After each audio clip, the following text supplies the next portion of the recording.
ఓం శ్రీమాత్రే నమః. యా దేవీ సర్వభూతేషు శక్తిరూపేణ సంస్థితా నమస్తస్యై నమస్తస్యై నమస్తస్యై నమో నమః.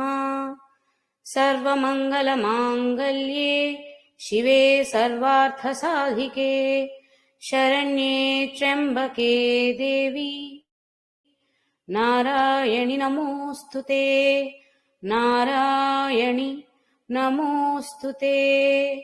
అరుణాం కరుణాతరంగితాక్షీం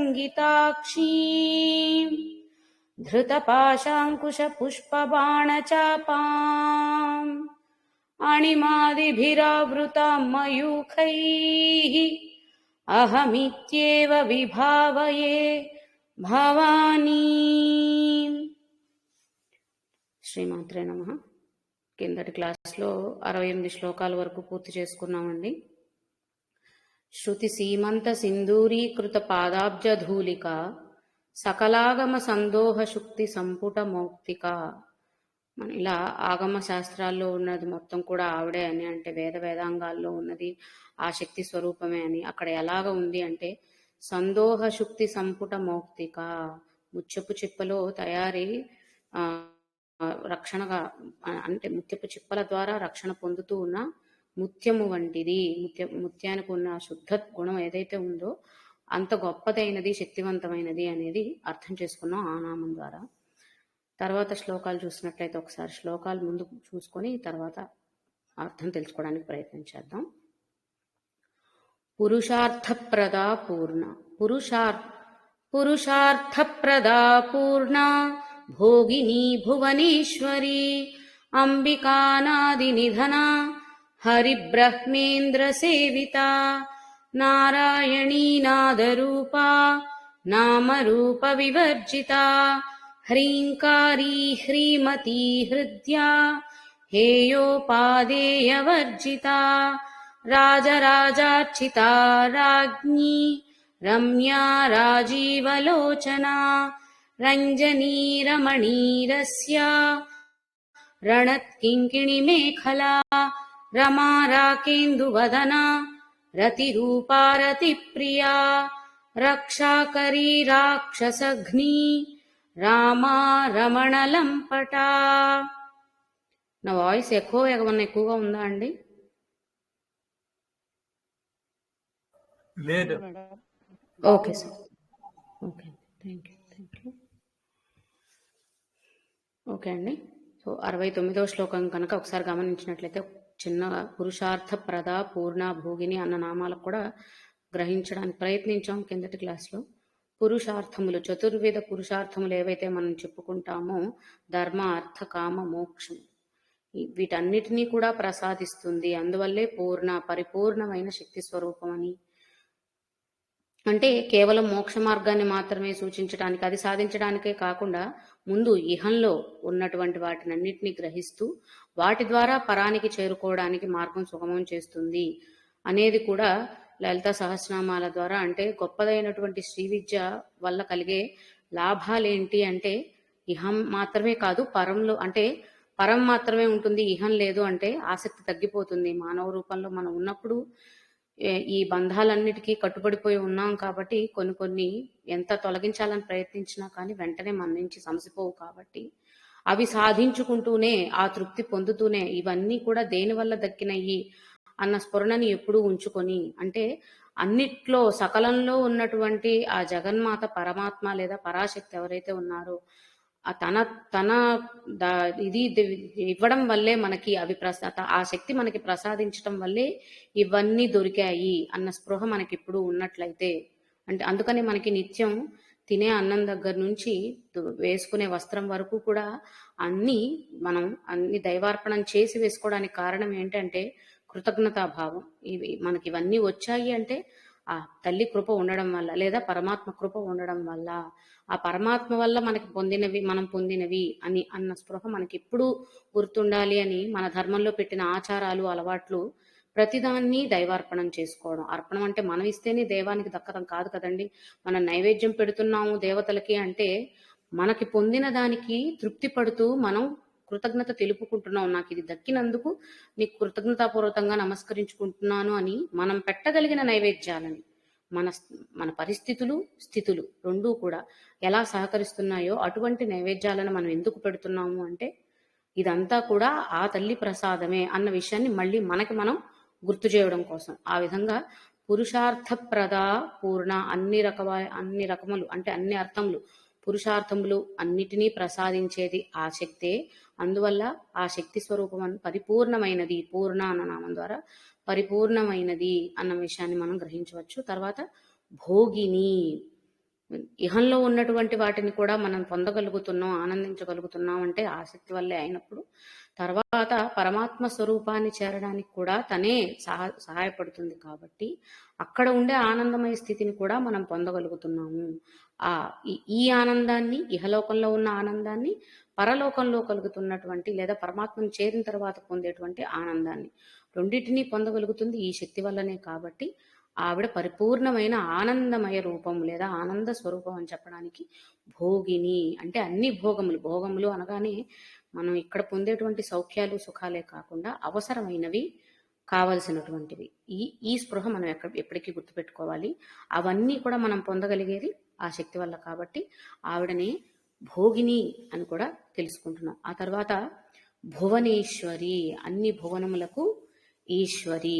భువనములు, భవనములు అంటే ఆశ్రయమైనవి, మనకు ఆశ్రయాన్ని అందించేవి, ఉండేవి. మనం భవానీ భావన గమ్య నామాలు చెప్పుకున్నప్పుడు ఉండేది, ఉండబడేది, కలిగేది, కలిగించేది అని అర్థం చేసుకున్నాం. అంటే నిత్యమైనది మనకి ఆ నిత్యమైన స్థితిని తీసుకొస్తుంది అని చెప్పేదన్నమాట.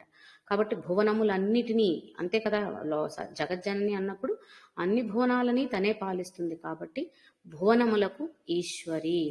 భువనములు అనగానే మళ్ళీ ఐశ్వర్యాలు అని కాకుండా మనం తాత్వికపరమైన అర్థం ఏం గ్రహించాలంటే సృష్టి స్థితి లయ కారిణి కాబట్టి అన్ని తన నియంత్రణలోనే ఉన్నాయి కాబట్టి ఆ అర్థాన్ని గ్రహించాలి. అదేవిధంగా భువనములు అంటే మనకి 14 భువనములు అని చెప్పుకుంటూ ఉంటాం కదండి.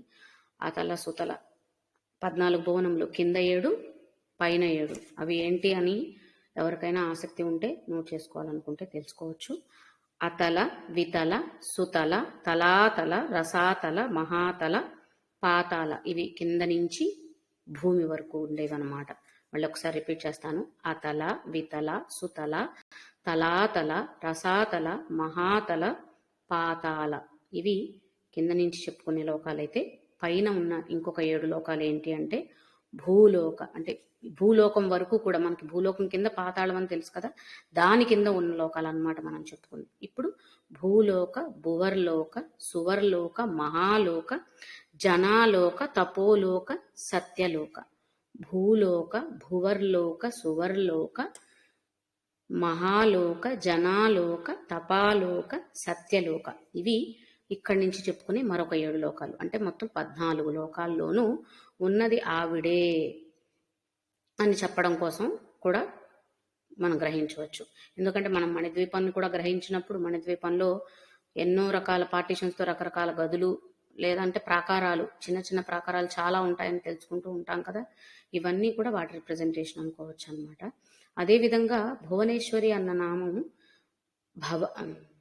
భైరవి, పార్వతి ఈ 2 నామాల కలయికగా కూడా భువనేశ్వరి నామాన్ని చెప్తారటండి. భైరవి అన్న నామానికి మనం భైరవుడు దగ్గరకి కూడా కొన్ని అర్థాలు గ్రహించాం. దానికే స్త్రీలింగ శబ్దం అని ఇది తీసుకోవచ్చు. అంటే రక్ష చేసేవారు లేదా అజ్ఞాన అంధకారాలని తొలగించేవారు, కాపాడడం కోసం చేసేది అదే కదా. మనం కాపాడడం అంటే భయం లేకుండా చేయడం కాబట్టి, అంటే అజ్ఞానాన్ని తొలగించడం. ఆ విధంగా అంటే భీరత్వం అంటారు. భీరత్వాన్ని తొలగించే వాళ్ళు భైరవులు. భైరవుడు పుల్లింగం అయితే, భైరవి స్త్రీలింగం అయితే. అది భైరవి అన్న నామాన్ని సూచిస్తే అజ్ఞానాన్ని తొలగించేది భైరవి అయితే, జ్ఞానాన్ని ప్రసాదించేది పార్వతీనామం. కాబట్టి అజ్ఞానాంధకారాన్ని తొలగించే శక్తి భైరవీ శక్తి, జ్ఞాన ప్రదాత అయిన శక్తి పార్వతీ శక్తి. ఈ రెండిటి కలయిక భువనేశ్వరి. అంటే నిత్యమైనది, శాశ్వతమైనది ఇదే. కాబట్టి భువనేశ్వరి అన్న నామంలో దీన్ని కూడా మనం అర్థం చేసుకోవచ్చు అన్నమాట. మన అజ్ఞానాలన్నింటినీ పారద్రోలి జ్ఞానం వైపు మన దృష్టి సారించే విధంగా మనల్ని ప్రేరేపించేటువంటి శక్తి, భువనేశ్వరి శక్తి. అలాగే ఈ తర్వాత వచ్చే నామాల్లో మనకి 70వ శ్లోకంలో చూసుకుంటే హ్రీంకారి హ్రీమతి అని బీజాక్షరంతో కూడిన నామాన్ని గ్రహిస్తూ వస్తాం. అక్కడ ఏ శక్తినైతే మనం తెలుసుకుంటున్నామో ఆ శక్తి స్వరూపమే ఇక్కడ భువనేశ్వరి నామంలో ఉన్నది కూడా. హ్రీంకారి అంటే హ్రీం అన్న బీజాక్షరంలో ఏ శక్తి ఉంది అని అంటారో, అంటే మనకందరికీ తెలుసు కదా బీజాక్షరాలన్నీ కూడా శక్తివంతమైనవి అని. ఆ శక్తి ఏంటి అనేదే భువనేశ్వరి అన్నా కూడా. అంటే హ్రీం అన్న శబ్దాన్ని ఉచ్చరిస్తే కలిగేటువంటి ఫలితం లేదా శక్తి ఏదైతే ఉందో భువనేశ్వరి అన్న నామంలో కూడా అదే శక్తి ఉంది. అంటే ఒకే రకమైనటువంటి అర్థం వేరువేరు నామాల్లో వేరువేరు రూపాల్లో ప్రకటీకృతం అవుతుంది. అందుకే మనకి లలిత సహస్రనామాలు రహస్యనామాలని అనుకుంటున్నా, లేదా ఎన్నో ఎక్కువైనటువంటి బీజాక్షరాలని గూఢంగా రహస్యంగా వాటిలో కలిగి ఉన్నాయి అని అనుకున్నా అవన్నీ మనకి వ్యక్తం అవ్వవు, ప్రకటన అవ్వవు. ఎందుకంటే మనం ఇంకా అంత సాధనలోకి వెళ్ళలేదు, అంత అర్థం చేసుకుని గ్రహించే శక్తి మనకి ఇంకా లేదు. కాబట్టి మనం నామాల వరకే చదువుకోగలుగుతాం. కానీ ఈ నామాలని చదవడం వల్ల, సహస్రనామ స్తోత్రాన్ని చదవడం వల్ల కలిగే ఫలితం ఏంటి అంటే కూడా చెప్పడానికి ఎన్నో రకాలు వస్తాయి. కారణం ఏంటి, కేవలం ఒక నామాన్ని పలికితే ఎందుకు ఇంత కలుగుతుంది అంటే మనకి తెలియకుండా ఒక శక్తిని వివిధ రూపాల్లో వివిధ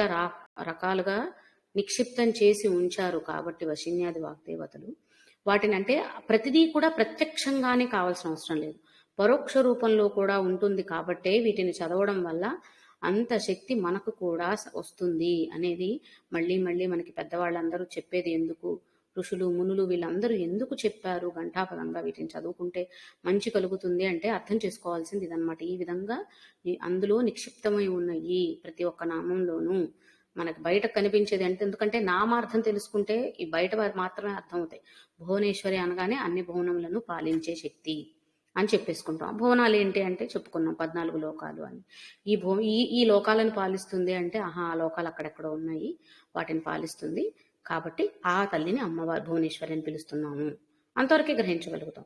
నిజమైన భువనాలంటే ఏంటి అనేది గ్రహించి అసలు ఈ నామంలో ఎందుకు ఉంది ఇలా అనేది గ్రహించినప్పుడే, అసలైన అర్థం మనకి గోచరించినప్పుడే మనం చేస్తున్న స్తుతికి స్తోత్రానికి సార్థకత అనేది ఉంటుంది. కాబట్టి మనం ఇక్కడ ప్రతి చోట కూడా నామార్థం మాత్రమే కాదు, నామార్థాన్ని తీసుకుని అక్కడితో ఆగిపోకుండా ఇందాక మనం అనుకున్నట్లుగా సందోహ శుక్తి సంపుట మౌక్తిక అన్నప్పుడు ముత్యపు చిప్పలలో రక్షింపబడుతున్నా, లేకపోతే జాగ్రత్తగా ఎందుకంటే విలువైన వస్తువులన్నింటినీ జాగ్రత్తగానే పెట్టుకోవాలి కదా మనం. అలా ఇది కూడా అంత విలువైనది, శక్తివంతమైన శక్తి కాబట్టి ముత్యపు చిప్పలో జాగ్రత్తగా ప్రొటెక్టివ్గా ఉంది. మనము అందులో ఆ లోపల ఉన్న ఆ విలువైన మణిని గ్రహించాలనుకోవాలే కానీ పైన ఉన్న ముచ్చపు చిప్పలను చూసి ఆనందపడిపోకూడదట. లోపల ఉన్న విలువైనది ఏదైతే ఉందో ఆ మౌక్తికం లేదా ముత్యమైనటువంటి శక్తి, దాన్ని గ్రహించడానికి మన ప్రయత్నం ఉండాలి. కానీ ఎక్కడో పడేసున్న ముచ్చపు చిప్పల్ని చూసి ఇదే విలువైందన్న భ్రమలో పిల్లల్లాగా ప్రవర్తించకూడదు అనేది ప్రతి ఒక్క చోట, అంటే మనలో రావలసినటువంటి ఆ మెచ్యూరిటీ ఏదైతే ఉందో అది ప్రతి చోట తీసుకురావడం కోసం ఈ నామాలు మనకి కొన్ని చోట్ల వేర్వేరు నామాలు ఉన్నా కూడా అర్థం ఒకేలా స్ఫురింపజేసే అవకాశం ఉంటాయి. కానీ ప్రతి నామానికి దాని ప్రత్యేకత ఉంది, దానికి శక్తి ఉంది. కాబట్టి ఒకేలాంటి అర్థాన్ని ఇస్తున్నా కూడా మళ్ళీ వేరువేరు నామాలు, ఎందుకంటే ఒకే అర్థాన్ని ఇచ్చేవి నానార్థాలు ఉంటాయి, నానార్థాలు ఇచ్చే పదాలు చాలా ఉంటాయి మనకి తెలుగు భాషలో కూడా తెలుసు. కాబట్టి ఇది కూడా అదే అర్థం కదా అని ఊరికే నామార్థం తీసుకుని వదిలేకుండా దాని లోపల ఉన్న అర్థాన్ని తెలుసుకోవడానికి ప్రయత్నం చేయాలి. అలా భువనేశ్వరి అన్న నామంలో మనం దాగి ఉన్నటువంటి శక్తిని రకరకాలుగా గ్రహించవచ్చు అనేది తెలుసుకున్నాం. ఆ తర్వాత అంబిక అనాది నిధన, అంబ అంటే తల్లి అనేది మనకు తెలుసు. అంబిక, అంబ అంటే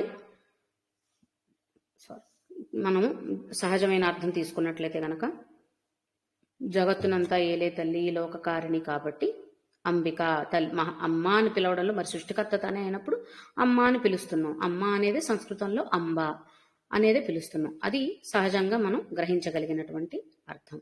ఇంకాస్త లోతుగా వెళితే అంబిక అన్న అంబ అన్న ఇంకా ఏంటి అంటే కారణశక్తి, పోషణ శక్తి, నిద్రాశక్తి, రాత్రి శక్తి, అమ్మతనం.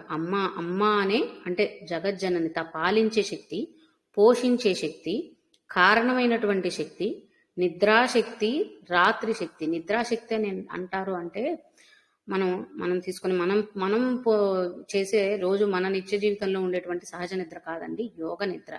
మనకి తెలుసు కదా, విష్ణు పరమాత్మ గురించి చెప్పుకున్నప్పుడు, నారాయణ గురించి చెప్పుకున్నప్పుడు యోగ నిద్రలోకి స్వామి వెళ్తారు, మళ్ళీ నిద్ర లెగుస్తారు, ఉత్తరాయణం దక్షిణాయనం ఇవన్నీ ఈ కాలాలన్నీ మనకు తెలుసు. అదే ఆ యోగ నిద్రకి కారణమైనటువంటి శక్తి తనే అని చెప్పడం అన్నమాట. ఇక్కడ అంబిక అంటే అమ్మతనం కాబట్టి ఆ నిద్రాగుణాన్ని కూడా, అక్కడ నిద్ర అంటే యోగ నిద్ర తప్ప మనం పోయే నిద్ర కాదు, యోగ నిద్ర స్వరూపం కూడా తనే అని చెప్పడం. అలాగే రాత్రి స్వరూపం, రాత్రి విద్య అని కూడా ఉందటండి. ఆ విద్యను సాధన చేసిన వాళ్ళకు కూడా లోకాతీతమైన, అంటే ఈ లోకాలన్నిటికీ అతీతమైన శక్తి ఏదైతే ఉందో అది పొందగలుగుతారట రాత్రి విద్యను సాధన చేసిన వాళ్ళు. అలా ఇన్ని విధాలుగా అంబిక అన్న నామంలో కేవలం అమ్మ అన్న భావనే కాకుండా, మరి అంతే కదా, ఇప్పుడు కారణశక్తి పోషణ శక్తి అంటే సృష్టికి కారణం తనే కాబట్టి కారణశక్తి అయింది.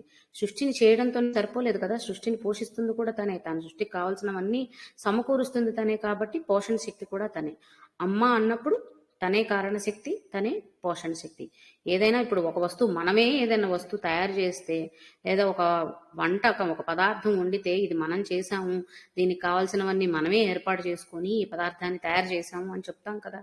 అలానే సృష్టి అంతా తయారు చేసింది తనే, సృష్టికి కావలసినవన్నీ ఏర్పాటు చేసింది కూడా తనే కాబట్టి పోషణ శక్తి, కారణశక్తి, అమ్మ అని తల్లి జగజ్జనని అని చెప్పుకునే విధానం, అలాగే నిద్రాశక్తి, రాత్రి శక్తి, ఇవన్నిటి యొక్క స్వరూపం అంబికా అన్న నామంలో మనం గ్రహించవచ్చు. తర్వాత అంబికా నాది నిధన అన్నప్పుడు మీకు ఆకారం కనిపించట్లేదు, అంబికా నాది అన్నప్పుడు ఆ అనాదిలో ఉన్న ఆకారం కూడా అంబికాలో ఉన్న కాలో కలిసిపోయింది అనమాట. రెండు వేరు వేరు పదాలు కలిసిపోయినాయి ఇక్కడ. కాబట్టి అనాది నిధన, అనాది అంటే ఆదికి కూడా ముందు, అన్నిటికీ ఆద్యురాలు తను. అంటే ఆద్యురాలు తనయిందంటే వాటికంటే ముందు తను ఉందనే కదా. ఆది, ఆది కంటే కూడా ముందున్నది అని చెప్పడానికి అనాది నిధన, అన్నిటికంటే ముందున్నది, మూలమైనది తనే అనడం అనాది నిధన అన్న నామంలో మనం గ్రహించవచ్చు. తర్వాత హరిబ్రహ్మేంద్ర సేవిత, హరిహరాదులు అని సహజంగా వాడుతూ ఉంటాం. ఇక్కడ హరి బ్రహ్మ అంటే విష్ణువు, బ్రహ్మ, ఇంద్రులు వీళ్ళందరి చేత కూడా సేవించబడుతున్న శక్తి స్వరూపం. మణిద్వీపంలో చాలా ప్రాకారాలు ఉంటాయి అనుకున్నాం కదండి. కొన్ని ప్రాకారాలకి అంటే ఒక ప్రాకారంలో హరి అంటే విష్ణుమూర్తి ఆయన గణం, ఇంకొక ప్రాకారంలో బ్రహ్మ ఆయన గణం, అలా ఇంకొన్ని ప్రాకారాల్లో ఇంద్రుడు ఆయన గణాలు అంటే ఆయన శక్తి సేనలందరూ కూడా, ఈ సమూహాలన్నీ ఉంటాయట. వీరందరి చేత కూడా పూజింపబడుతుంది కాబట్టి హరి బ్రహ్మేంద్ర సేవిత. అలాగే త్రిగుణాలకు కూడా ప్రతీకలుగా మనం చెప్పుకోవచ్చు. ఎందుకంటే వ్యాపన శక్తి, సృష్టి శక్తి, ఇంద్ర అంటే ఐశ్వర్య శక్తి అని అనుకుంటే అన్ని శక్తుల కలయిక కాబట్టి హరిబ్రహ్మేంద్ర సేవిత అన్నప్పుడు మనం అది కూడా గ్రహించవచ్చు అనమాట. అంటే నామార్థంగా తీసుకుంటే అంటే విష్ణుమూర్తి, బ్రహ్మ, ఇంద్రుల చేత ఆరాధించబడింది, సేవించబడింది అన్నది నామార్థంగా మనం గ్రహిస్తాం. దానికి తర్వాతది అంటే త్రిగుణాతీతమైన శక్తి, అంటే ఈ ముగ్గురు చేత కూడా పూజింపబడుతుంది అంటే అంతకంటే గొప్పదని కదా అర్థం. అక్కడ మనం ఎక్కడ నామాలు తీసుకున్నా సరే అంటే ఈ దేవతలు తక్కువ, ఈ దేవతలు ఎక్కువ అన్న పోలిక మనం పెట్టుకోవద్దండి. ఒక్కొక్క లక్షణానికి, ఒక్కొక్క స్వభావానికి ఒక దేవతామూర్తిని ఆపాదించి మనం తెలుసుకుంటాం, అర్థం చేసుకుంటాం. కాబట్టి వాటన్నిటికంటే మించినది, వాటి అన్నిటికంటే ఉన్నతమైనదని గ్రహించడానికి మాత్రమే తీసుకున్నాను తప్ప అమ్మవారి కంటే అయ్యవారు గొప్ప, శివుడు గొప్ప, విష్ణు గొప్ప అనేది ఇంకా వద్దు. మనం ఇన్ని రోజుల నుంచి చూస్తున్న అర్థాల్లో ఏం చేసుకున్నాం, శివశక్తి రూపాలు ఏకమైనవి అని తెలుసుకున్నాం. ఆ తర్వాత ఎప్పుడైతే విష్ణుమూర్తి గురించి వచ్చిందో, విష్ణునామాలు వచ్చినాయో అమ్మవారి పేర్లతో, అక్కడేం తెలుసుకున్నాం, శివశక్తి విష్ణు స్వరూపాలన్నీ ఒకటే, అన్ని లక్షణాలు ఒకటే అని అర్థం చేసుకున్నాం. కాబట్టి ఇక్కడ ఎక్కడ నామం తీసినా సరే, అలాగే మనం ఏదైతే ప్రాకారాలు అక్కడ గణాలు అని చెప్పుకుంటున్నామో, మనం చెప్పుకున్నటువంటి శివుడు, విష్ణువు, బ్రహ్మ కాదు. ఈ ప్రాకారాల్లో ఉండే దేవతలు వేరే గ్రహించండి. ఎందుకంటే మనకి తెలిసిన లోకాలు వేరు, ఇంకా వాటికంటే పైన ఉన్న లోకాలు వేరు, అన్నిటికీ అతీతంగా ఉన్న లోకాలు వేరు. కాబట్టి ఇక్కడ నామాలని వీటికే, మనకి తెలిసిన అర్థాలకే పరిమితం చేయొద్దు. ఆ అర్థాలు అవి కావా అంటే అవి అవుతాయి, కానీ వాటికి మించి కూడా ఉంది. కాబట్టి మనకు తెలిసిన భావనలకి, అర్థాలకి మాత్రమే అక్కడ ఉన్న నామాన్ని పరిమితం చేయకుండా వాటి యొక్క లోతుని గ్రహించడానికి మాత్రమే ప్రయత్నిద్దాం. కాబట్టి అలా అంబికానాది నిధన హరిబ్రహ్మేంద్ర సేవిత, ఇది ఈ శ్లోకానికి సంబంధించి. తర్వాత శ్లోకం ఇప్పుడే అనుకున్నాం కదా, విష్ణువు ఎక్కువ, శివుడు ఎక్కువ, శక్తి ఎక్కువ అనేది కాదు. అందరూ సమానమే. నారాయణి మనం రోజు చదువుకుంటున్న మన ప్రతి క్లాస్ మొదటి ప్రార్థనా శ్లోకంలో కూడా సర్వమంగళ మాంగళ్య అన్నప్పుడు కూడా ఏమొస్తుంది? నారాయణి నమోస్తుతే. అమ్మవారిని నారాయణీ రూపంలో కూడా మనం భావించి ఆరాధిస్తున్నాం. కాబట్టి నారాయణుడు విష్ణుమూర్తి ఏ శక్తి అయితే అనుకున్నామో, వైష్ణవి లలిత అమ్మవారు అందరూ ఆవిడే. కాబట్టి అక్కడ ఉన్నది కూడా అదే శక్తి అన్నది మళ్ళీ ఇక్కడ మనం గుర్తుపెట్టుకోవాలి. నారాయణి. ఈ నారాయణి అన్న నామంలో ఏం చెప్తారు అంటే, నరుడు అంటే నారాయణ. నరహ అంటే మనకు తెలిసిన మానవుడు అని కాకుండా నరుడు అంటే నారాయణుడు అన్న అర్థం కూడా వస్తుందటండి. కాబట్టి ఈయన ఏం చేస్తాడు? సృష్టి స్థితి లయలన్నింటినీ నియంత్రించేవాడు. ఈ సృష్టి స్థితి లయ కారణాలు ఏవైతే ఉన్నాయో వీటిని నారములు అని అంటే, ఆ నారములన్నిటినీ నియంత్రించేవాడు కాబట్టి నారాయణుడు. పాలించేవాడు, శాసించేవాడు. నారములు ఏవైతే ఉన్నాయో సృష్టి స్థితి లయ కారణాలు, వాటన్నిటినీ శాసించేవాడు కాబట్టి నారాయణుడు అని అంటారట. ఇదొక నామంగా గ్రహించవచ్చు. ఇంకా నరులు అంటే మానవులు. మనకు తెలిసిన సహజార్థంలో మనుషులందరికీ కూడా ఆశ్రయమైన శక్తి ఏదైతే ఉందో, ఆయని అంటే ఆశ్రయమైనటువంటి శక్తి. ఆయనము, ఆయని. ఈ నరులందరికీ ఆశ్రయమైన శక్తి, మనందరం చేరుకోవలసిన శక్తి ఏదైతే ఉందో అదే నారాయణి. కాబట్టి నారాయణి అన్నప్పుడు ఈ 2 రకాల అర్థాలు తీసుకోవచ్చు.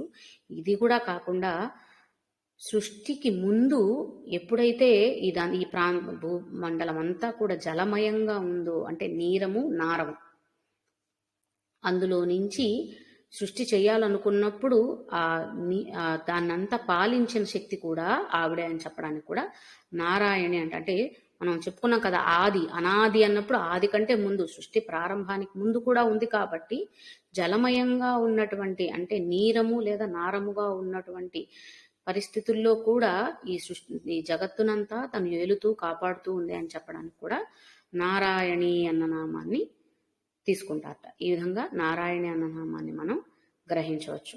తరువాత నాదరూప. సృష్టి ఏర్పడడానికి ముందు ప్రణవనాదం అనేది పుట్టింది, దాని నుంచి సృష్టి ఏర్పడింది అనేది అందరం మనం నమ్మేది. అంటే ఓంకారం ముందు పుట్టింది, తర్వాత ఇవన్నీ వచ్చాయి అనేది మనకి శాస్త్రాల ద్వారా తెలుస్తున్న విషయమే, మనందరం అంగీకరించిన ఆచరించే విషయమే.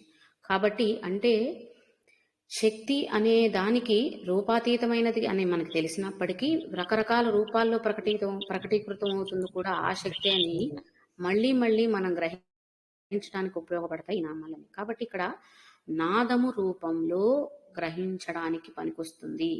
నాదము కూడా అంటే నాదం లేనిదే మాట లేదు, వాక్కు లేదు, శబ్దం లేదు. శబ్దమే నాదం అని చెప్పడానికి లేదంటండి. శబ్దము మన చెవులకు వినపడగలిగినదే ధ్వని రూపంలో వచ్చింది కాబట్టి అది శబ్దమైంది. చెవులకి వినపడని సూక్ష్మమైనది కూడా ఉంటుందట, దాన్ని నాదం అనాలట. అంటే మనకి ఒక లిమిట్ వరకు కొన్ని శబ్దాలన్నీ లేదా కొన్ని ధ్వనులన్నీ మనం వినగలుగుతాం. ఆ తరువాతవి కూడా ఇంకా మైన్యూట్వి, చాలా సూక్ష్మమైనవి వినాలంటే కొన్ని ఇన్స్ట్రుమెంట్స్ ఉంటాయి, టూల్స్ ఉంటాయి. వాటితో ఆ పరికరాల సహాయంతో మనం పరికరాల సహాయంతో ఇంకా మన బయటకు వినపడలేనటువంటి కొన్ని చిన్న శక్తుల్ని, కొన్ని చిన్న ధ్వనుల్ని, శబ్దాలను కూడా వినగలుగుతాం. ఇంకా వాటికి కూడా అందని ఉంటుందంట నాదం. దాన్ని నాదం. అంటే మనకి వినపడగలిగేది మాత్రమే నాదం కాదు.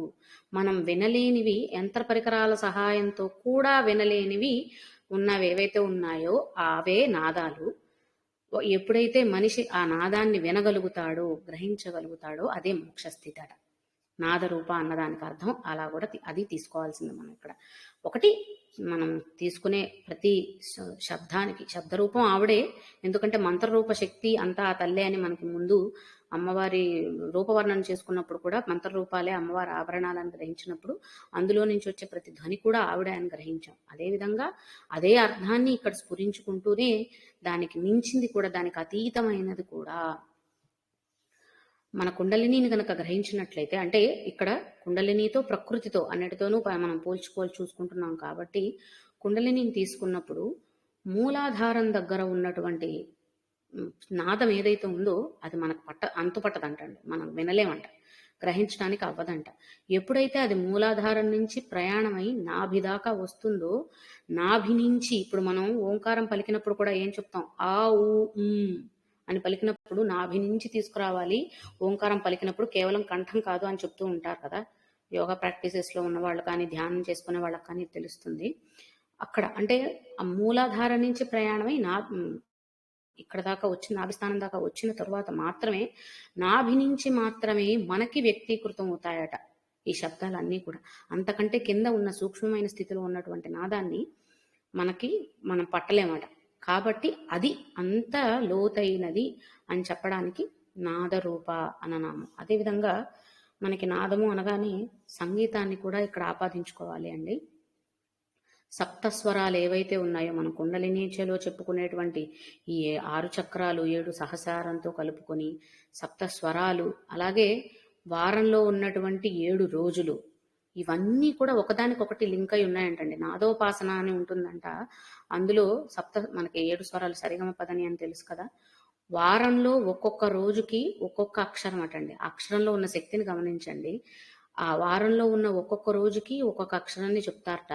ఆ ఒక్కొక్క అక్షరాన్ని ఆరాధిస్తూ వాటికి ప్రత్యేకంగా అంటే ఆ అక్షరం కూడా శక్తి స్వరూపమే కాబట్టి ఆయా శక్తి స్వరూపాలను ఆరాధిస్తూ ఆయా నైవేద్యాలని అక్కడక్కడ చెప్పినటువంటి నైవేద్యాలని పెడుతూ ఉపాసన చేసేవాళ్ళు ఉంటారట. దాన్ని నాదోపాసన అని అంటారట. మనకి అంటే కేవలం అక్షరాలు అని అనుకుంటాం. సరిగమ పదని మనం పాటలు పాడుకున్నా, పదాలు చెప్పుకున్నా, శ్లోకాలు చదువుకున్నా, పద్యాలు చదువుకున్నా ఏవో అక్షరాలు కూర్చేసేశారు అని అనుకుంటాం. కానీ వాటి వెనకాల అంటే ప్రతి ఒక్క అక్షరంలోనూ ఈ శక్తి ఉంది.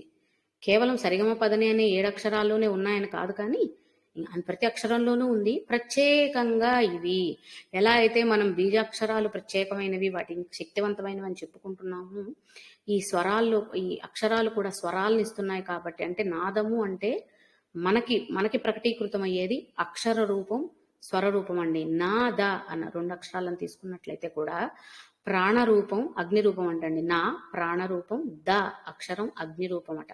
ఈ రెండిటి కలయికతో మనం తెలుసుకునేదే నిజమైన పరమాత్మ. అలాగే జ్యోతి వెలుగు అని ఎప్పుడు ఉదాహరణ తీసుకుంటున్నాం కదా. ప్రకాశ విమర్శనలు అని జ్యోతి వెలుగును అర్థం చేసుకున్నప్పుడు కూడా అర్థం చేసుకోవడానికి ప్రయత్నించాం. జ్యోతి ప్రకాశం అయితే ఆ జ్యోతి వల్ల ప్రసరిస్తున్న కాంతి లేదా వస్తున్న వెలుగు ఏదైతే ఉందో అది విమర్శ. విమర్శ అంటే వ్యాపించేది అని కూడా అర్థం అండి. మనకి తెలిసిన మనం చేసుకునే ప్రశంసలు విమర్శలు కాదు ఇక్కడ. విమర్శ అంటే వ్యాపించేది. కాబట్టి ఒక జ్యోతిని, వెలుగుని ఎప్పుడైతే ఉదాహరణగా గ్రహించామో దానిలోని ప్రకాశము, విమర్శలు ఏవైతే ఉన్నాయో అదే నా ద ప్రకాశం. నా అంటే ప్రాణశక్తి. జ్యోతి అనేది ఉన్నప్పుడే కదా వెలుగు అనేది వస్తుంది. తర్వాత ద అగ్నిశక్తి. ఆ వెలుగు ఏదైతే ఉందో అది. ప్రపంచమంతా, సృష్టి అంతా ఈ రెండిటి కలయికతోనే ఉంది. మన శ్వాస ఉందండి. మనం శ్వాస తీసుకుంటున్నాం, చేస్తున్నాం అంటే అదే మన ప్రాణశక్తి అదే కదా. అది లేకపోతే ఉందా అంటే ఈ నాడీ శక్తిలో మనకి ఇక్కడ ఇడాపెంగళ నాడులు, సూర్యనాడి, చంద్రనాడి ఇవన్నీ తెలుసు కదా మనకి. ఇవన్నీ అర్థమైన విషయాలే. కాబట్టి ఇవన్నీ ఉన్నాయి. ఇవన్నీ ఉండబట్టే జీవుడున్నాడు. లేకపోతే జీవం లేనిదే కదా.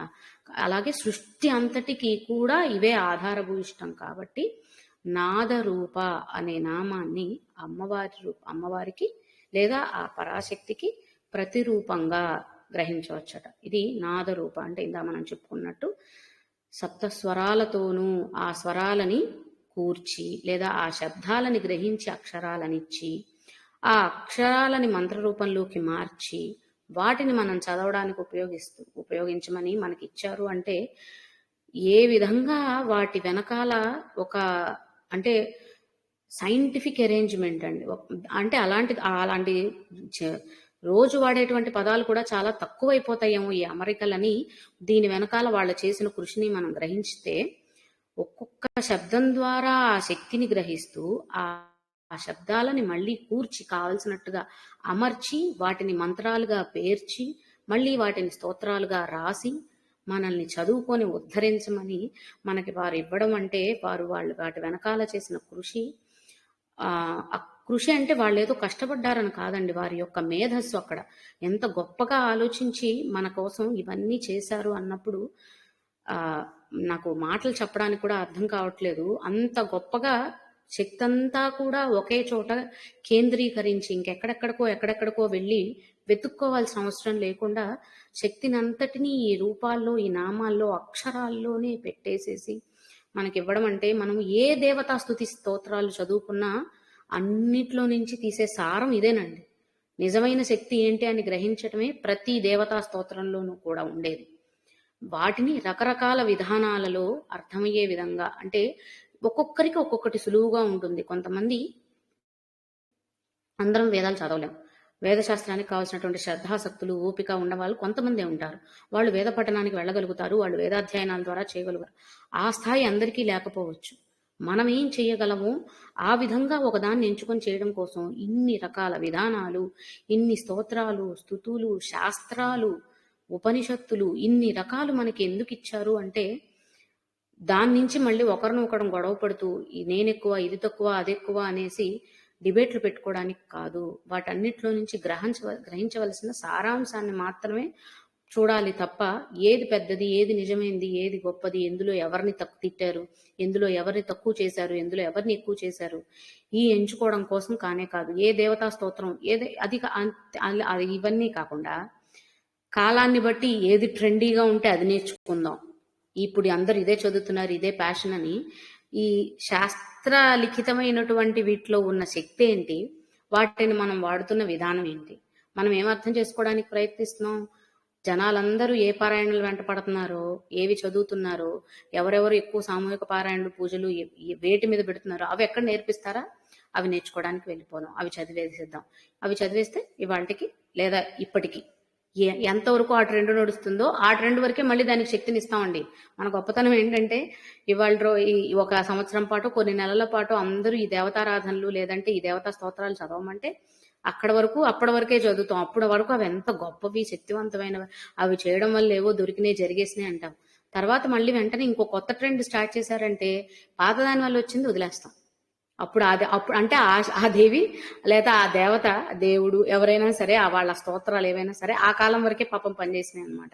తర్వాత పనిచేయలేదు. ఇది మన దౌర్భాగ్యమైన ఆలోచనలు ఇలా ఉంటాయన్నమాట, మనం ఆలోచించే ఆలోచనలు. కానీ దేవతల శక్తికి అంతం అనేది లేదు, పరిమితి అనేది లేదు, కాలం అనేది లేదు కదండి. అవి ఎప్పుడైనా సరే ఒకేలా ఉంటాయి. కాబట్టి ఈ కాలంలో ఎవరైతే ఎప్పుడేది దేని ట్రెండ్గా తీసుకొచ్చారో ఆ కాలం వరకే అది పనిచేసిందని, తర్వాత కాలానికి ఇంకొక దేవతని ఆరాధిస్తే తప్ప ఫలితం ఉండదని అన్న మూర్ఖత్వంలో మనం ఉండకూడదు. ఇవన్నీ కూడా మనల్ని గుడ్డివాళ్ళని చేసేస్తాయండి.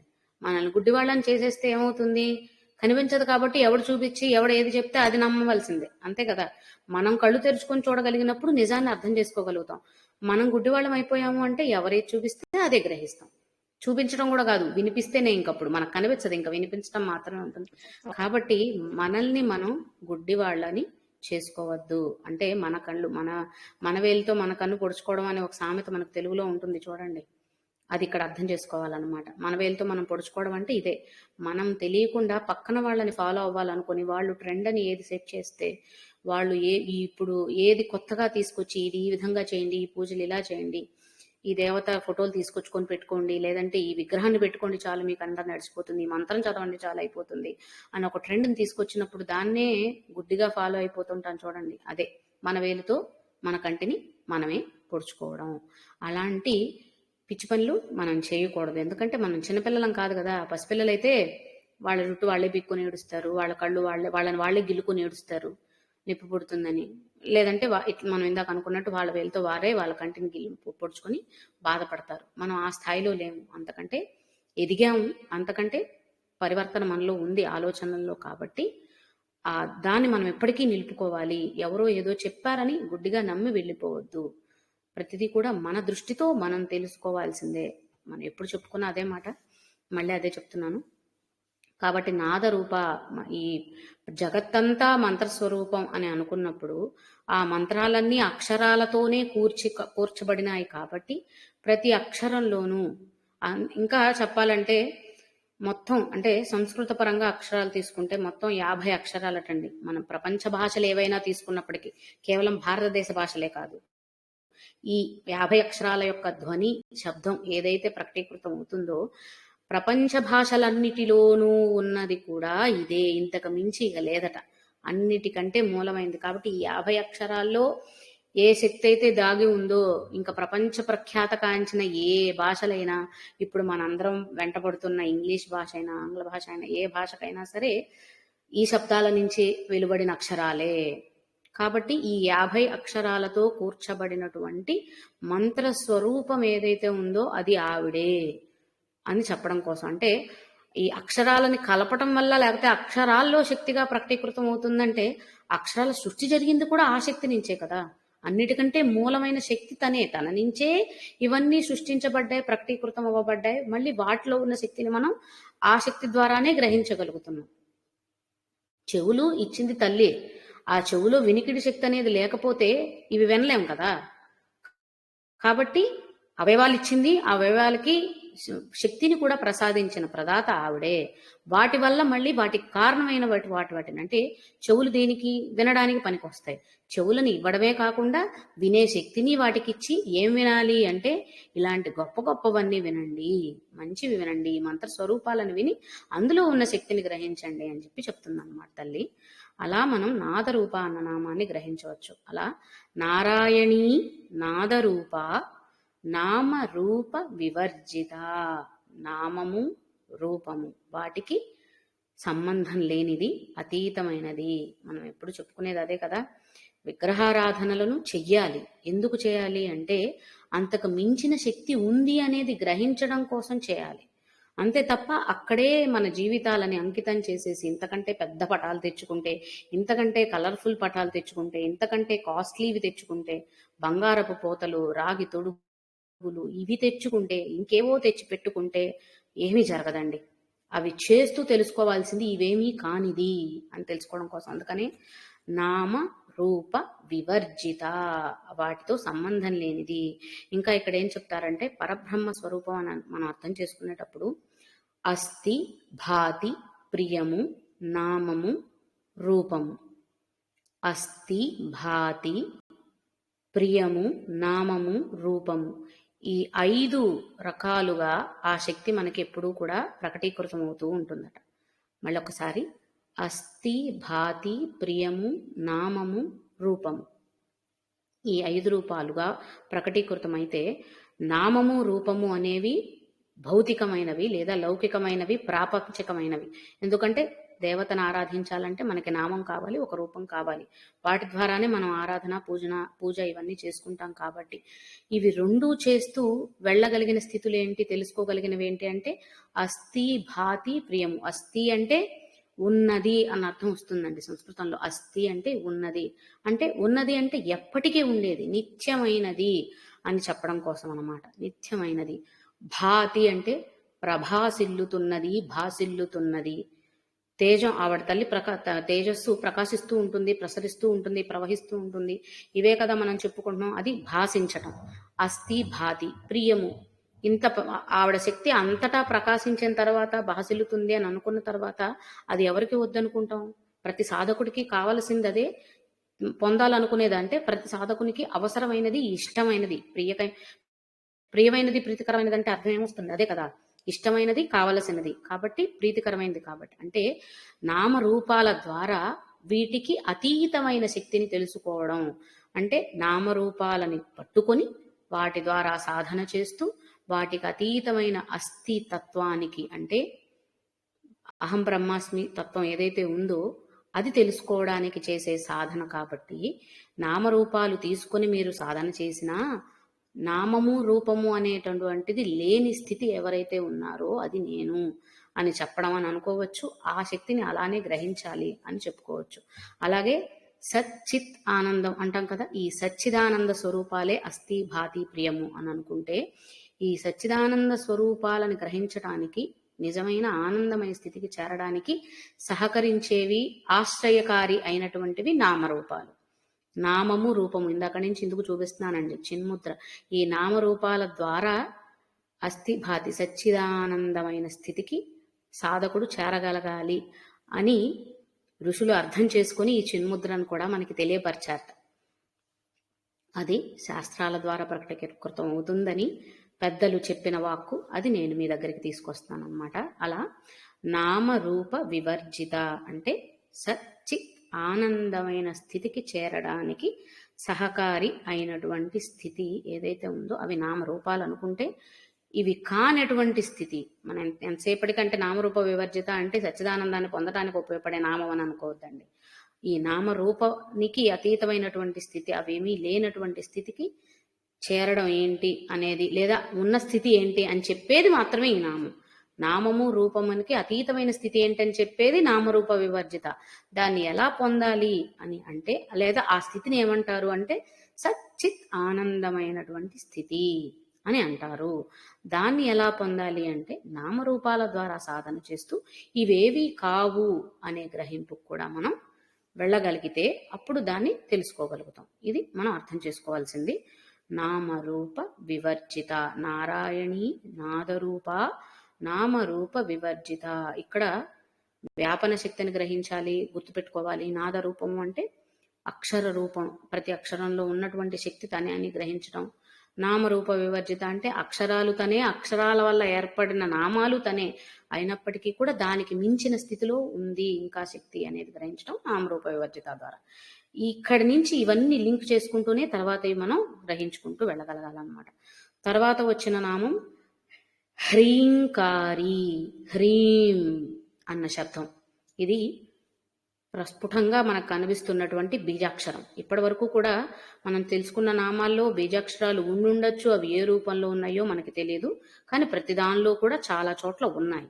అవి నిక్షిప్తంగా ఉన్నాయి, బయటకి కనిపించట్లేదు. ఇక్కడ మాత్రం డైరెక్ట్గా నేరుగా అమ్మవారి రూపం ఇదే అని చెప్పేసేస్తున్నారు హ్రీం అన్న శబ్దం ద్వారా. ఎందుకంటే ఓంకారం ప్రణవనాదం శివస్వరూపం, ఓంకార స్వరూపుడని పరమాత్మని చెప్పుకుంటూ ఉంటాం కదా. హ్రీం అన్న శబ్దానికి వచ్చేసరికి శివస్వరూపము, విష్ణు స్వరూపము, ఇంక లేకపోతే శక్తి స్వరూపం ప్రత్యేకంగా వేరు చేయకుండా ఉభయాత్మకం అంటండి. హ్రీం అన్న శబ్దం శివశక్తుల సమ్మేళనం, సమ్మిళితమైనటువంటి స్వరూపం. ఆ పూర్తి శివశక్తి స్వరూపానికి ప్రతీకగా ఉన్నటువంటి ఏదైనా ఉంది బీజాక్షరం అంటే అది హ్రీం.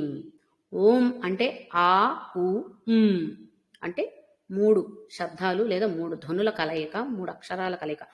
అనేది బిందు రూపమే కానీ దాన్ని అక్షరంగా పరిగణించం కాబట్టి 2 అక్షరాలు అనుకుందాం. ఆ ఉ అనేది బిందు స్వరూపం. ఆవు అనే 2 అక్షరాలకి బిందువును చేర్చితే ఏర్పడినది ఓం అన్న శబ్దం అని అనుకుంటే అది ప్రణవనాదం అని అనుకుంటే, హ్రీం అన్నప్పుడు హ ర ఈ హ ర ఈ హరి అన్న శబ్దం కూడా ఇందులో నుంచి వచ్చిందని అర్థమైపోతుంది కదా. హర అన్నప్పుడు కూడా అంటే హరిహర నామాలు మనం స్మరించినప్పటికీ కూడా హ్రీం అన్న బీజాక్షరం స్మరించినంత శక్తి ఉంటుందట.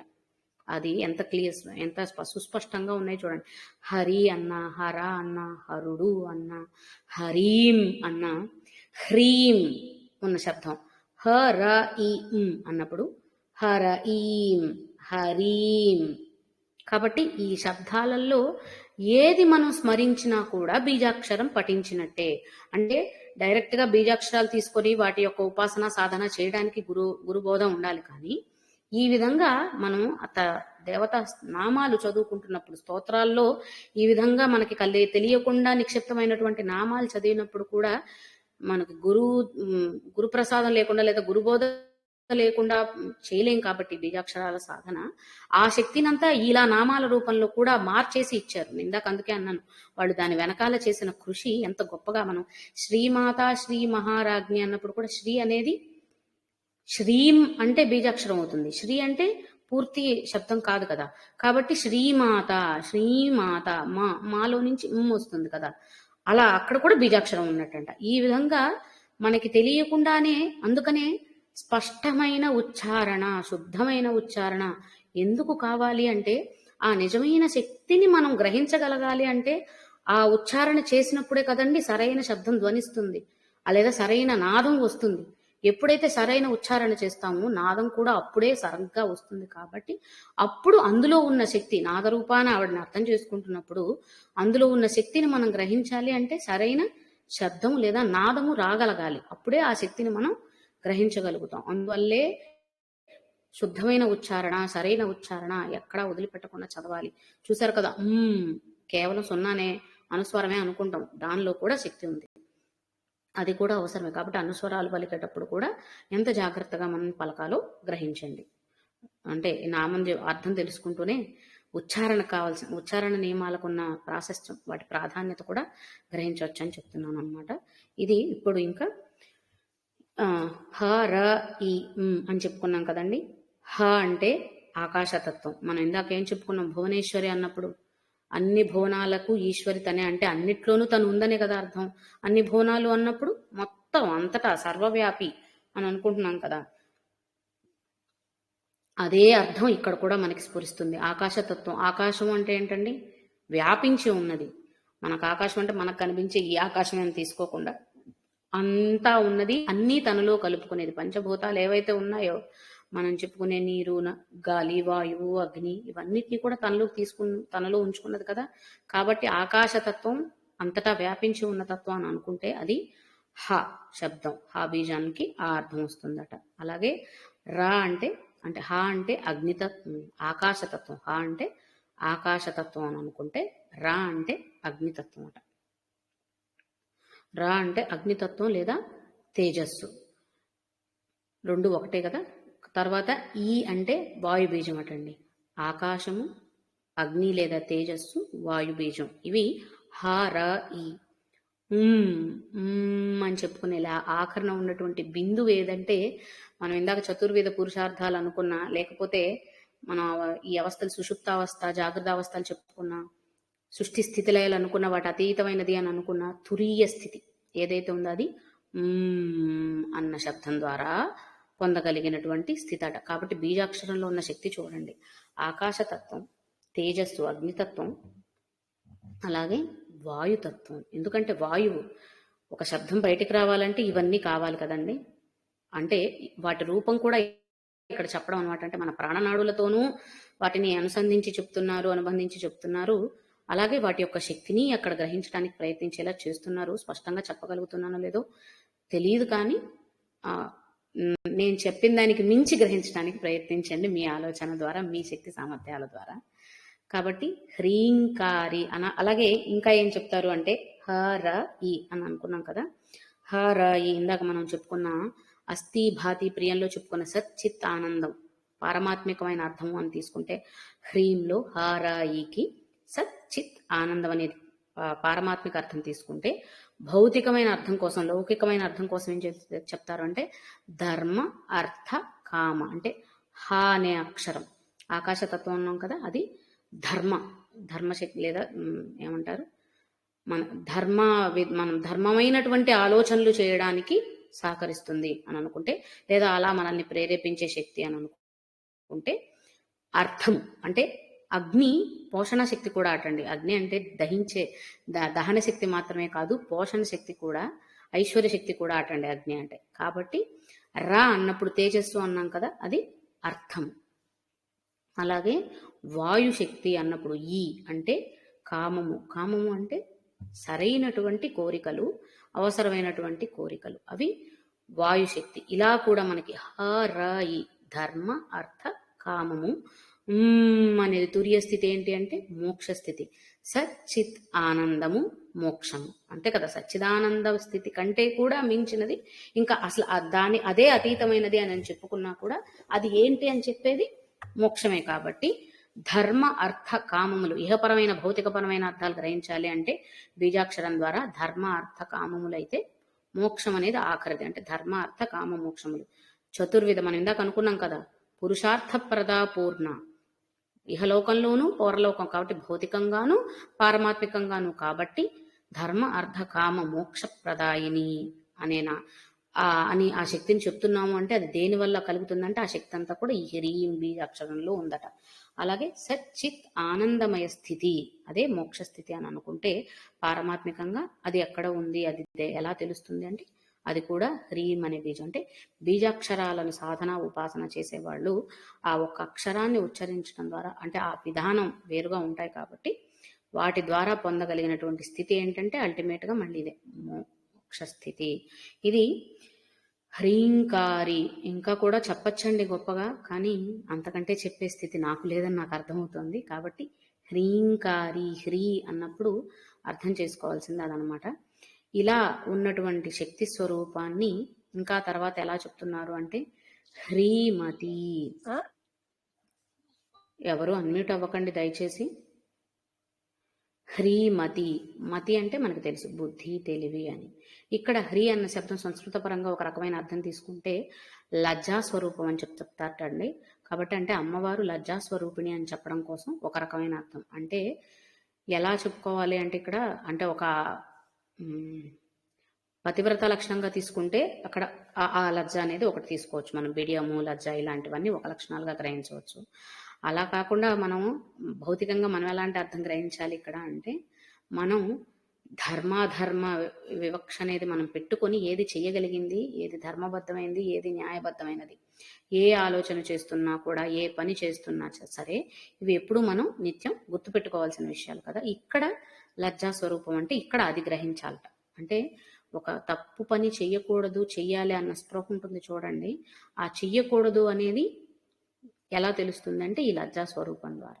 ఇది ఉన్నప్పుడు నిర్లజ్జ అని అంటూ ఉంటాం. అంటే మనం తెలుగులో చెప్పుకోవాలంటే సిగ్గుచరం లేకుండా అని అంటూ ఉంటాం కదా.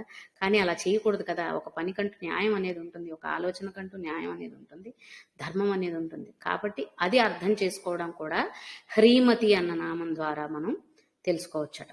కేవలం లజ్జా స్వరూపం ఆ తల్లి అని చెప్పి వదిలేయకుండా మనకి ఆ ధర్మాధర్మ వివక్ష, నీతి, న్యాయం అనేటువంటి ఆలోచనలు ఏవైతే ఉన్నాయో వాటిని హ్రీమతి అన్న నామం ద్వారా మనం గ్రహించవలసి ఉంటుంది అనేది కూడా ఇక్కడ తెలుసుకోవచ్చు. కాబట్టి హ్రీంకారి, హ్రీమతి.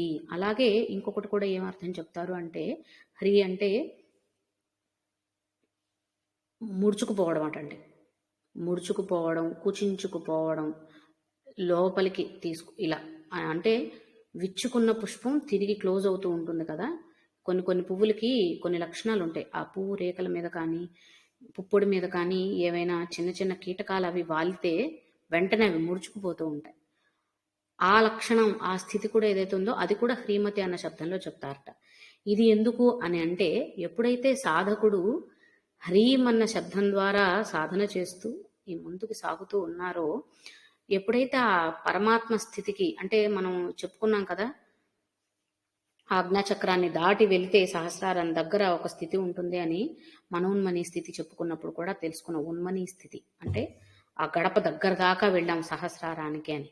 అంటే అక్కడ దాకా సాధకుని స్థితి వెళ్ళినప్పుడు, ఒక యోగి స్థితి వెళ్ళినప్పుడు అక్కడ దాకా వచ్చిన వాడిని వదిలేయకుండా వెంటనే పట్టి తనలోకి లాగేసుకుంటుందంట. అంటే లయం చేసుకోవడం, లీనం చేసుకోవడం అన్నమాట. తనలోకి లయం చేసుకునే పరమాత్మ శక్తి ఏదైతే ఉందో అంటే ఆ లయకారుని శక్తి అదే హ్రీమతి. అంటే లయకారుడు అని ఆ తండ్రిని సంబోధిస్తే లయకారిణి అని తల్లిని సంబోధించడం కోసం వాడుతున్న ఒక నామం హ్రీమతి. హ్రీం అన్నది సృష్టి స్థితి లయలని, సచ్చిదానందమని అని అనుకున్నప్పుడు ఆ సచ్చిదానంద స్వరూపాన్ని అర్థం చేసుకోవడం కోసం వెళ్ళిన సాధకులని అక్కడ దాకా వాళ్ళు పాపం బిడ్డ కష్టపడి వచ్చాడని తల్లి ఎంతో కష్టపడ్డ పిల్లలకి, ఎంతో శ్రమ చేసిన పిల్లలకి తల్లి ఎలా అయితే ఆలంబన అయ్యి వాళ్ళని ఏం చేస్తుంది, సాంత్వన పరుస్తుందో పాపం బిడ్డ కష్టపడి వచ్చాడు అని, అలాగే ఇక్కడ ఈ తల్లి సాధకుని యొక్క ప్రయాణంలో పడిన అన్నిట్లోనూ అంటే సాధకుడు ప్రయాణంలో వచ్చిన కష్ట సుఖాలన్నిట్లోనూ తన ఆసరాగా ఉంటూనే అంతదాకా బిడ్డాడు కష్టపడ్డాడే అని తనలోకి ఐక్యం చేసుకొని లయం చేసుకుంటున్నాడు. మోక్షాన్ని ప్రసాదిస్తుంది. ఆ మోక్షమయ స్థితే హ్రీమతి అని అర్థం చేసుకోవచ్చు అనమాట. అలా హ్రీంకారి, హ్రీమతి. తర్వాత హృద్య. హృద్య అన్నప్పుడు ఏమర్థం అవుతుంది? హృద్యమైనది అంటే కరుణామయమైనది అన్న లక్షణాన్ని చూపించడానికి, చాలా సంతోషకరమైనదన్న భావనను చెప్పడానికి ఇలాంటి వాటిలో వాడతాం. ఎంతో హృదయంగా ఉంది, మధురంగా ఉంది, ఇలాంటి భావనను తెలిపేటప్పుడు ఆ పదాన్ని వాడతాం కదండి. అదే అర్థాన్ని తీసుకోవచ్చు. అంటే ఆ హ్రీమతి స్థితి ఎలా ఉంది, హ్రీమతి దగ్గరికి వెళ్ళిన స్థితి అంటే హృదయమైనటువంటి స్థితి అంట. ఎందుకంటే తల్లి దగ్గరికి చేరిన బిడ్డకి ఆనందమే తప్పితే ఇంకొక ఆలోచన ఉంటుందా? కష్టపడి చెమటోడ్చి వచ్చిన బిడ్డడు తన తల్లిదండ్రుల్ని చూసుకొని వాళ్ళ దగ్గరికి రాగానే ఒక రిలీఫ్ వస్తుంది కదా.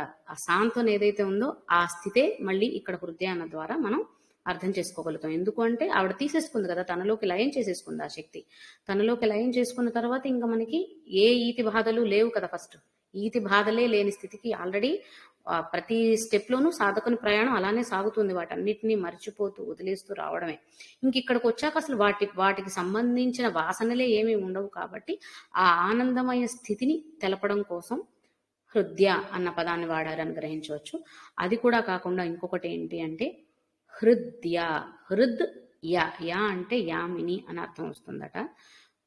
హృద్ అంటే హృదయము, హృదయములో కొలువై ఉన్నది అంటే అందరి హృదయాల్లోనూ నివాసం ఏర్పరచుకున్నటువంటి నిత్య సత్యమైనటువంటి పరమాత్మ ఎవరైతే ఉన్నారో తనే అని చెప్పడం కూడా మళ్ళీ హృదయ అన్న నామం ద్వారా మనం గ్రహించవచ్చు. ఈ విధంగా హ్రీంకారి, హ్రీమతి, హృదయ అన్న నామాలు తెలుసుకున్నాం. తర్వాత హేయోపాదేయ వర్జిత.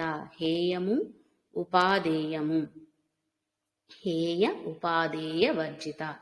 హేయమైనది అంటే అవసరం లేనిది, ఉపాదేయము అంటే అవసరమైనది, ఇలా అర్థం చేసుకున్నాం. లేదా కారణమైనది, అకారణమైనది ఇలాంటి అర్థాలు, ఉపయోగపడేది, నిరుపయోగమైనది ఇలాంటి సామాన్య అర్థాలు తీసుకున్నట్లయితే వర్జిత అంటే వాటికి అతీతమైనది, అంటే ఇది అవసరమైనదని, ఇది అవసరం లేనిదని, ఇది ఇష్టమైనదని, ఇది ఇష్టం లేనిదని, ఇలాంటివేమీ లేనటువంటి సమస్థితి ఏదైతే ఉందో అది ఆ తల్లి.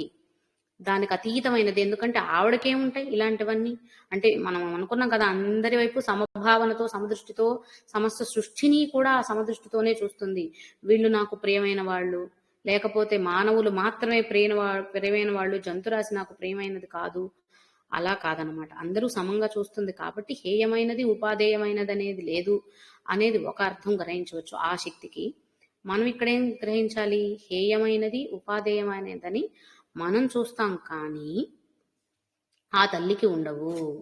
నాకు అవసరమైంది, అవసరం లేనివనేవి నాకు నేను డిసైడ్ అవుతాను. అది మీకు నాకు ఒకటే అవ్వాల్సిన అవసరం కూడా లేదు. నాకు కొన్ని అవసరమైనవి ఉంటాయి, అవి మీకు అవసరం లేనివి అవ్వచ్చు. నాకు అవసరం లేనివి ఉంటాయి, అవి మీకు అత్యవసరమైనవి ఉండొచ్చు. కాబట్టి మనకి ఈ తారతమ్యాలన్నీ ఉంటాయి. ఒకరికి ఏదో ఇష్టమై ఉంటుంది, ఇంకొకరికి అది అస్సలు నచ్చకపోవచ్చు. ఇలాంటివన్నీ మనకే ఉంటాయి కానీ ఆ శక్తికి అలాంటివి ఉండవు. కాబట్టి మనం ఆ స్థితికి చేరాలంటే మన ఆలోచన శక్తి కూడా, మన సాధనా శక్తి కూడా ఆ స్థాయిలో ఉండగలగాలి. అప్పుడే ఆ హేయోపాదేయ వర్జిత శక్తి స్వరూపాన్ని మనం గ్రహించగలుగుతాము. కాబట్టి హేయమైనది ఏంటి, ఉపాధేయమైనది ఏంటి? ఇప్పుడు పంచభూతాలని చూసుకున్నాం అనుకోండి, వాన, నీరు, అగ్ని. ఇప్పుడు బాగా ఆకలితో ఉన్నవాడికి నీరు దొరికినా చాలు, తాగి కడుపు నింపుకోగలుగుతాడు. కానీ బాగా ఆకలిగా ఉన్నవాడి దగ్గరికి నిప్పు కణికలు తీసుకెళ్తే వాడు ఏం చేసుకోగలుగుతాడండి? అవి వాడికి ఉపయోగపడతాయా? దహించుకుపోతాడు. కానీ ఇప్పుడు మనకి ఇందాక మనం అనుకున్నట్టు హోమం యజ్ఞం చేయాలనుకున్నాం. హోమం యజ్ఞం చేయాలనుకున్నప్పుడు నీరు తీసుకొచ్చి హోమంలో పోస్తే, హోమగుండంలో పోస్తే ఉపయోగం ఉంటుందా? హోమద్రవ్యాలన్నీ పాడైపోతాయి, అవి దేనికి పనికిరావు. అదే అక్కడ ఆ హోమగుండంలో హోమద్రవ్యాలను వేస్తున్నప్పుడు అదే అక్కడ అగ్ని ఉంటే హోమాన్ని పరిపూర్ణం చేయడానికి సహకరిస్తుంది. అంటే అక్కడ ఆ పరిస్థితులకి నీరు అవసరం లేదు, అంతేకాని నీరు విలువలేనిది కాదు. అక్కడ పరిస్థితులకి అగ్ని కావాలి. ఒక దాహంలో ఉన్న వ్యక్తి కోసం, లేదా ఏ జీవకోటికైనా సరే దాహంలో ఉన్నప్పుడు నీరు కావాలి, అక్కడ అగ్ని పనికిరాదు. కానీ అలా అని ఇక్కడ అగ్ని అవసరం లేనిది, ఎప్పటికీ అవసరం రానిదని కాదనమాట, నిరుపయోగమైందని కాదు. ఆయా పరిస్థితులను బట్టి ఏవి దొరకాలో అవి దొరుకుతాయి. కాబట్టి ఈ ఇష్టము, అయిష్టము, నచ్చటం, నచ్చకపోవడం, అవసరం లేదనుకోవడం, మన ఆలోచనలను మనం పరిమితం చేయడం వల్ల అలాంటి ఒక స్థితిలో మనం ఉండిపోతున్నాం. కానీ అవన్నీ కాదనమాట.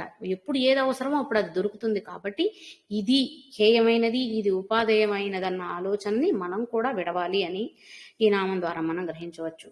అలా హ్రీంకారి, హ్రీమతి, హృద్య, హేయోపాదేయ వర్జిత ఇవి అయిపోయిన తర్వాత ఇవన్నీ కూడా హకారంతో హ్రీంకారి, హ్రీమతి, హృద్య, హేయోపాదేయ వర్జిత ఈ నామాలన్నీ ఇంకా మనం తర్వాత చెప్పుకున్న నామాల్లో, ముందు చెప్పుకున్న నామాల్లో కూడా ఇందాక ఎలా అయితే మనం బీజాక్షరం మనకి తెలియకుండా నిక్షిప్తమై ఉంటుందని అనుకున్నాము, నాద రూపాల్లో కూడా ఆ శబ్దమే ఉందని చెప్తారటండి.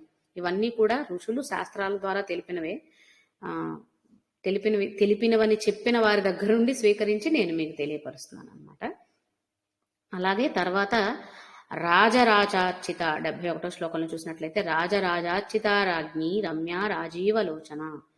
మనం మను విద్య, చంద్ర విద్య ఈ విద్యలన్నీ తెలుసుకునేటప్పుడు తెలుసుకున్న మనువుతో సహా 12 మంది వారి శక్తిని స్వీకరించడం కోసం, గ్రహించడం కోసం పరమాత్మని రకరకాల విధానాలతో ఆరాధించారని, అలా ఏర్పడినవే ఆ విద్యలని అక్కడ గ్రహించాం.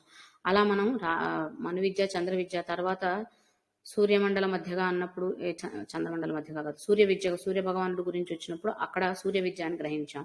ఆ తర్వాత ఇప్పుడు రాజరాజాచిత అన్నప్పుడు ఇది కుబేర విద్యని తెలియపరుస్తుందటండి. రాజరాజు అంటే కుబేరుణ్ణి అంటారట. కుబేరుడికి ఉన్నటువంటి ఐశ్వర్య శక్తి ఏదైతే ఉందో ఆ శక్తిని ఎలా పొందాడు కుబేరుడు అంటే పరమాత్మని ధ్యానించడం వల్లే. కాబట్టి పరమాత్మని ఆరాధించడం వల్లే. అలా కుబేరుడు ఆరాధించిన విద్య కుబేర విద్య అయిందనుకుంటే, అలా అర్చించాడు, ఆరాధించాడు కుబేరుడు కాబట్టి దీన్ని రాజరాజార్చిత అన్న నామం ద్వారా మనం గ్రహించవచ్చు అనేది ఒకటి. రాజరాజులు అంటే మానవులు, దేవతలకు కూడా ఉన్నతమైన వాళ్ళు, ఇంకా ఉన్నతమైన స్థితిలో ఉన్న వాళ్ళు ఉన్నారు. కాబట్టి వాళ్ళెవరు? బ్రహ్మ, విష్ణు, మహేశ్వరులు. ఇక్కడ రాజరాజులు అంటే వారిని కూడా తీసుకోవచ్చట. బ్రహ్మ, విష్ణు, మహేశ్వరుల చేత ఆరాధించబడినది కాబట్టి అలా కూడా రాజరాజార్చిత అన్న నామాన్ని చెప్పచ్చట. ఈ విధంగా రాజరాజార్చిత అంటే ఐశ్వర్య శక్తి అయినటువంటి, ఐశ్వర్య ప్రదాత అయినటువంటి కుబేరుని చేత ఆరాధించబడిన శక్తి అని, లేదా బ్రహ్మ, విష్ణు, మహేశ్వరుల చేత ఆరాధించబడిన శక్తి అని తెలుసుకున్నాం. అంటే రాజరాజుల చేత కూడా ఆరాధించబడింది కాబట్టి రాజ్ఞి. అందరికంటే ఉన్నతమైనది, అన్నిటికంటే ఉన్నతమైనది కాబట్టి. అంటే మనం అందరం ఏమనుకుంటాం, భౌతికంగా కావాల్సినంత డబ్బులు దొరికితే చాలు అని అనుకుంటాం. కానీ ఆ ఐశ్వర్య ప్రదాత లేదంటే ఆ ఐశ్వర్యాన్ని ప్రసాదించేటువంటి కుబేరుడు కూడా ఆరాధించిన శక్తి అంటే దీనికంటే ఉన్నతమైంది. అది మనం భౌతికంగా ఆనందించడానికి కోరుకునేటువంటి ధనధాన్య రాశులు ఏవైతే ఉన్నాయో వాటికంటే గొప్పదైన శక్తి అది అని చెప్పి ఇక్కడ గ్రహించాలి మనం. కాబట్టి రాజ్ఞి అన్న నామం ద్వారా ఏమర్థమవుతుంది అంటే వీళ్ళందరికంటే కూడా అతీతమైనటువంటి శక్తి ఆవిడే, లేదా వీటన్నిటికంటే. వీళ్ళు అంటే మళ్ళీ ఒకరిని తక్కువ చేసినట్టు అయిపోతుందేమో, కాబట్టి అన్నిటికంటే కూడా అంటే ఇవన్నీ అవసరం లేనివి, అవి ఎంత కావాలో అంత దొరుకుతాయి ఎలాగూ. వాటి కోసం తపన పడుతూ మనం వాటి ధ్యాసలో పడిపోవద్దు. వాటికంటే అతీతమైన శక్తి ఏదైతే ఉందో ఆ శక్తిని పొందడానికి మనం ప్రయత్నం చేస్తే ఆ ప్రయత్నంలో భాగంగా ఇవన్నీ వాటంతట అవే మన దగ్గరకు వస్తాయని చెప్పడం. అంటే వాటి కోసం ముక్కులు మొక్కి ఆరాధించాల్సిన అవసరం లేదనమాట. రాజరాజార్చిత రాజ్ఞి రమ్య రాజీవలోచన. రమ్యమైనది, ఆనందాన్ని ఇవ్వగలిగినది, ప్రసాదించేది అని అనుకున్నట్లయితే గనక రాజ్ఞి అన్నప్పుడే అర్థమవుతుంది అన్నిటికంటే ఉన్నతమైనది తను అని. ఆ అన్నిటికంటే ఉన్నతమైనటువంటి శక్తి స్వరూపం ఇచ్చేది ఎలా ఉంటుంది అంటే అన్ని ఆనందాలకి కూడా అతీతమైన ఆనందం. ఆనందం అనేది కూడా మనకి రకరకాల పరిస్థితుల్లో రకరకాలైనటువంటి ఆనందాన్ని మనం భావిస్తూ ఉంటామండి. ఒక్కొక్క పరిస్థితిని బట్టి ఒక పిల్లవాడు ఎగ్జామ్ రాసి పాస్ అయితే, ఒకరికి పాస్ అయితేనే అది పరమానందం, ఒకళ్ళకి ఫస్ట్ ర్యాంక్ వస్తే పరమానందం, ఒకరికి వారు రాసిన పరీక్షల ద్వారా ఇంకొక ఉన్నత స్థాయికి వెళ్ళగలిగితే అది ఇంకొక ఆనందం. ఆర్థికంగా నష్టపోతున్న వాడికి ఏదో ఒక విధంగా ధన రూపంలో వాడికి ఏదైనా దొరికితే, లేదంటే వస్తు రూపంలో వాడికి ఏదైనా సహాయం అందితే అది వారికి ఆనందం. ఆహారం లేక అలమటిస్తున్న వారికి ఇందాక మనం అనుకున్నట్లు మంచినీళ్లు దొరికినా, లేదా ఒక చిన్నపాటి గుడి ప్రసాదం దొరికినా వాడికి కడుపు నింపుతుంది, అది వాడికి ఒక పరమానందం. అట్లా ఆనంద అనుభూతి అనేది కూడా పరిస్థితులను బట్టి మారిపోతూ ఉంటుంది. కాబట్టి ఇవన్నీ కూడా ఇక్కడి నుంచి మనకు వచ్చే నామాలన్నీ రాజరాజాచితారాజ్ఞి రమ్య, ఇవన్నీ కూడా ఈ ఆనందాన్ని, రకరకాల పరిస్థితులలో వచ్చే ఆనంద అనుభూతుల్ని తెలిపేటువంటి నామాలు అని కూడా మనం గ్రహించడానికి ప్రయత్నం చేద్దాం. రాజరాజాచిత ఐశ్వర్య లక్ష్మి అని అనుకుంటే, లేదా ఐశ్వర్య ప్రదాయినే ఆవిడ అనుకుందాం, ఆవిడ్ని కూడా అర్చిస్తున్నారు వీళ్ళు అంటే ఆవిడ ఐశ్వర్య ప్రదాత అని అక్కడ అలా ఆనందాన్ని పొందుతున్నాం. అన్నిటినీ నియంత్రించే శక్తి, అన్నిటినీ పాలించే నాయకురాలు ఆవిడ అనుకున్నప్పుడు రాజ్ఞి. కాబట్టి ఆ దేవత అనుకున్నప్పుడు అంటే ఒక రాజుకు ఉండవలసిన లక్షణం ఏంటండి? ఒక రాజుకి తన రాజ్యంలో ప్రజలని జాగ్రత్తగా కాపాడుకుంటూనే వాళ్ళకి కావలసిన అవసరాలన్నీ తీరుస్తూ రాజ్యం ఎప్పుడు సుసంపన్నంగా సుభిక్షంగా ఉండేటట్టు చూసుకుంటేనే నిజమైన పాలకుడు, నిజమైన రాజు అని అనిపించుకుంటాడు. అలాంటి లక్షణాలు ఉన్న తల్లి కాబట్టే రాజ్ఞి అని. అంటే ఆ రాచరికం ఏదైతే ఉందో, అంటే సృష్టిని ఏర్పరచటమే కాకుండా సృష్టికి కావలసినటువంటి ఈ సృష్టిలో ఉన్న జీవకోటి అంతా కూడా తమ ఏమంటారు, తమ జీవన గమనాన్ని సాగించడానికి కావలసినటువంటి శక్తిని అంతటినీ కూడా ప్రసాదించే తల్లి కాబట్టి రాజ్ఞి అని కూడా సూచించారు. అంటే రాజుకు ఉండవలసిన లక్షణం, ముఖ్య లక్షణం అదే కాబట్టి ఆ లక్షణాలు ఈ శక్తిలో పరిపూర్ణంగా ఉన్నాయి. అంటే ఇంకా అంత పుష్కలమైన శక్తి ఈ నిధి తనే అయినప్పుడు మనం ఏదో లోటు ఉంది, నాకు ఎందుకు ఇది లోటు చేసావు, నాకు ఇది ఇవ్వమ్మా అని ఇంక అడగాల్సిన అవసరం ఏముంది. అది మనకు కావాలంటే ఇస్తుంది కదా. ఎందుకంటే ఆ తల్లే పాలిస్తున్నప్పుడు తన పాలనలో ప్రజలందరూ లేదా సృష్టి అంతా సంతోషంగా ఉండాలని ఆ తల్లి కోరుకుంటుంది. అలా కోరుకునేటప్పుడు ఏం కావాలో కూడా తనే ఆలోచించుకుని ఇవ్వగలుగుతుంది, ఇస్తుంది. ఆలోచించుకుని కాదు, తప్పకుండా ఇస్తుంది అని చెప్పడం రాజ్ఞి అన్న నామం ద్వారా. అలా ఇవ్వడం వల్ల మనకు కలిగే స్థితి అంటే రమ్యమైన స్థితి, అంతే కదా. మళ్ళీ ఆ స్థితి ఏంటి, ఆవిడ చేసిన సృష్టికి కావాల్సిన పోషణనిస్తూ ఆసరాగా ఉన్నది ఆవిడే. దానివల్ల వాళ్ళు పొందుతున్న స్థితి ఏదైతే ఉందో అది కూడా ఆవిడే కాబట్టి ఆవిడనే రమ్య అని కూడా సంబోధించారనమాట. అంతే కదా. సూర్యకిరణాలను ప్రసరించడం వల్ల వృక్ష సంపదకు మనకి ఆహారం దొరుకుతుంది. అంటే ఆ సూర్యకిరణాలు ఈ ఆహారాన్ని తయారు చేసుకోవడానికి కారణమయ్యాయి. మళ్ళీ వీటి ద్వారా మనం దేన్ని గ్రహిస్తున్నాం, ఆ సూర్యకిరణాల శక్తిని గ్రహిస్తున్నాం. అంటే తద్వారా సూర్య భగవాను అర్థం చేసుకోగలుగుతున్నాం. భౌతికంగా చూసుకునే శక్తి స్వరూపం ఆయనే అనుకుంటే ఆయన్ని మనం ఎలా గ్రహిస్తున్నాము అంటే చీకట్లో ఉన్నప్పుడు పడే ఒక చిన్న వెలుతురు ద్వారానే మనం చూడగలుగుతున్నాం. కంటి చూపుకి అవసరమైనటువంటిది వెలుతురు. ఆ వెలుతుర్ని ప్రసాదించేది మళ్ళీ సూర్యుడే. ఆ సూర్యుడి ద్వారానే సూర్యకాంతి రావాలి, ఆ కాంతి ద్వారానే మన కళ్ళకి వెలుగు రావాలి. మళ్ళీ దాంతో మనం ఆ సూర్యకాంతినే చూస్తున్నాం. కాంతి ఉండబట్టే కదండి వస్తువులన్నీ అర్థమవుతున్నాయి. ఒక వస్తువు ఆ రూపంలో ఆ రంగులు కనిపిస్తుంది అంటే అది సూర్యకాంతి వల్ల. అంటే ఆ దృష్టికి కారణమైనటువంటి సూర్యుడిని చూడడానికి కూడా అదే కావాలి, ఆ శక్తే కావాలి. అంటే ఒకే రకమైన శక్తి రకరకాల రూపాలలో ప్రకటీకృతం అవుతూ మనకి సహకరిస్తుంది. అమ్మవారు అన్నప్పుడు అమ్మవారి రూపంలో మనం ఇంట్లో పెట్టుకున్న ఫోటో రూపంలోనో విగ్రహం రూపంలోనే అమ్మవారు మనకి ప్రత్యక్షమై వచ్చి మనకి వరాలు కురిపిస్తారని కాదు. ఏ రూపంలో వచ్చినా అది ఆ శక్తి స్వరూపమే అని ఇప్పుడు మనం గ్రహించడానికి ఇక్కడ కూడా అర్థం తెలుసుకొని ప్రయత్నించవచ్చు అన్నమాట. అంటే నిజం అంతే కదండి. ఇప్పుడు ఆకలితో ఉన్నవాడికి ఎవడైతే అన్నం పెట్టాడో వాడే దేవుడు. అంటే దేవుడు ఆ రూపంలో ఉన్నట్టే. ఫోటోలో వెంకటేశ్వర స్వామి వేరుగా ఉన్నాడు కదా, ఈ నెల వెంకటేశ్వర స్వామి అయ్యాడు అంటే అక్కడ వాడికి సహాయం అందింది ఆ రూపంలో కాబట్టి ఆయన దైవ స్వరూపం. అలాగే దారి తెలియని బాటసారికి మార్గదర్శిగా ఉండి నిలబడేవాడే దేవుడు. ఈత రాని వాడికి దగ్గరుండి చేయుతునిచ్చి ఒడ్డుకు తీసుకెళ్లిన వాళ్ళే దేవుడు. ఇలా ప్రతిదానిలోనూ ఆ దైవత్వాన్ని చూడగలగాలి తప్ప మనం చూసిన ఫోటోల్లో లాగా దేవుడు లేడు, ఆ రంగులో లేడు, ఆ ఆకారంలో లేడు, అలాంటి ఆభరణాలు ధరించి లేడు అంటే అంతకంటే అమాయత్వం ఇంకేమన్నా ఉంటుందా? పిల్లవాడికి తల్లి ఎలా ఉన్నా తల్లే. తల్లి డ్రెస్ వేసుకున్నప్పుడే తల్లి, వేరే డ్రెస్ వేసుకుంటే తల్లి కాదు, లేదంటే వేరే మేకప్ వేసుకున్నప్పుడు తల్లి కాదంటే ఎలా కుదురుతుంది చెప్పండి? వాళ్ళు ఎలా ఉన్నా సరే వాళ్ళు తల్లిదండ్రులే. అలాగే దైవము అనగానే అందుకే దేవుడి మందిరానికి పరిమితం చేయొద్దు, దేవుడి మందిరంలో పెట్టుకున్న పటాలకి పరిమితం చేయొద్దు దేవుణ్ణి. అన్ని చోట్ల మనం చూడగలగడం కూడా అవసరం. అప్పుడే సృష్టి అంతా తనే ఉందని ఎప్పుడైతే మనం నిజంగా గ్రహించగలుగుతామో అక్కడే ఒక మెట్టు ఎదిగినట్టు అందరం కూడా. అందుకని మన సాటి వ్యక్తుల్లోనూ సాటి జీవుల్లోనూ కూడా ఆ భావనని మనం కలిగి పెంపొందించుకుంటూ ఉండాలి అనేవే ఈ శాస్త్రాలు స్తోత్రాలు మనకి తెలుపుతున్నాయి. కానీ స్తోత్రం 100 సార్లు 1000 సార్లు చదివేసి పక్కన పెట్టిన తర్వాత పక్కన నుండి వెళ్ళి 2 లెంపకాయలు వేసి వస్తానంటే అవదు.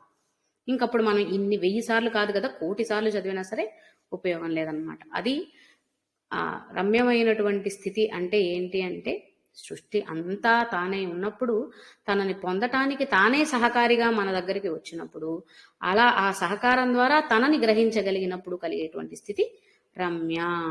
ఆవిడ ఇంకా ఎలా ఉంది అంటే రాజీవలోచన. రాజీవములు అంటే మళ్ళీ కలువలు. మనం పద్మనయన అన్నప్పుడు ఏదైతే గ్రహించామో అదే అర్థాన్ని ఇక్కడ కూడా మనం గ్రహించుకోవచ్చండి. సూర్యచంద్రాగమనాలు ఏదైతే మనం చెప్పుకుంటూ వచ్చామో కన్నులు అనగానే ఇక్కడ కూడా అదే అర్థాన్ని గ్రహించవచ్చు రాజీవలోచన అన్న నామం ద్వారా. అలా రాజరాజాచితారాజ్ఞి రమ్య రాజీవలోచన ఈ నామాల ద్వారా అంటే సృష్టి అంతటికి కారణమైనటువంటి శక్తి తనే. మళ్ళీ అది గ్రహించటానికి కావలసిన ఆశ్రయం ఆధారం కూడా తనే. తద్వారా పొందేది కూడా తననే. అంతా ఒకటే ఉంది అనేది మాత్రం ఈ లైన్ని, అంటే మనం ఎన్ని నామాలకు అర్థాలు గ్రహిస్తున్నా సరే ఈ లైన్ని అది గ్రహించడానికి ఉపకరిస్తున్న శక్తి తనే, దానిలో ఉన్నది తనే, దాని ద్వారా పొందేది తననే. దీన్నే మనం మాటిమాటికి రిమైండ్ చేసుకుంటూ మన బ్రెయిన్లో దాన్నే తిప్పుతూ ఈ నామాల్ని అర్థాన్ని గ్రహించుకుంటూ వెళ్ళాలి అనేది విన్నపం, మనవి, చిన్న ఆలోచన. మనందరం అలాంటి ఆలోచనతో ముందుకెళ్ళాలి అనేది నా ప్రార్థన అని అనుకోండి. ఇవాళకి ఇక్కడతో ఆపుదాం. మళ్ళీ రేపు మిగిలిన అర్థాలు, మిగిలిన నామాలకు అర్థాలు తెలుసుకునే ప్రయత్నం చేద్దాం. శ్రీమాత్రే నమః. శ్రీమాత్రే నమః మేడం.